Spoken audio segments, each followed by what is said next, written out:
Habang papalapit ang SONA ni PBBM, nananawagan ang mga labor group na gawing prioridad ang pagpasa ng legislated wage hike. Giit nila, hindi sapat ang 85 pesos na dagdag sahod kung ikukumpara sa tunay na gastusin ng isang pamilyang Pilipino.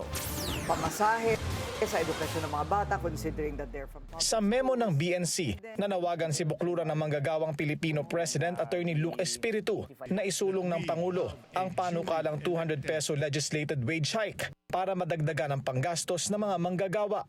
Attorney Luke, umaasa pa ba kayo na maiibsan pa ang lagay at plight ng mga manggagawa sa ilalim ng administrasyong ito? Mabilis pa. Sa alas 4 ang dapat lang gawin ni Bongbong Marcos ay ipasa yung nakabinbin na ha. Nakabinbin na legislated Tsaka 200 lang yun. 200 lang yun, di ba? So madali lang ang gagawin ni Bongbong Marcos. I-certify niya as urgent yun, tapos gawin niyang batas.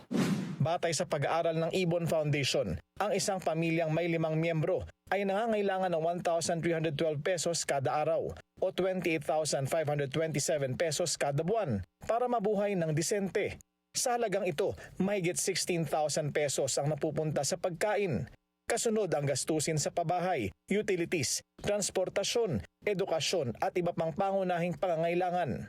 Pero wala pa sa kalahati nito ang kasalukuyang National Average Minimum Wage na nasa 510 pesos lang kada araw o higit kumulang 11,000 kada buwan. Ang inflation natin is driven by the prices of our food. So, hindi dapat ang wage level na stand alone. You have to compare it with the cost of living. Ang cost of living natin is, as it stands, yung sinasabi nyo kanina sa preliminaries ninyo, magkano ba talagang pangangailangan? That's 1,312 pesos per day according to Ibon Foundation.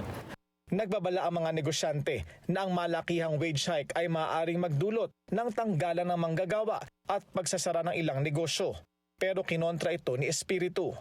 Remember, historically, in 1989, ang pinakamataas na wage increase sa history ng buong Pilipinas, nothing has topped it in terms of taas.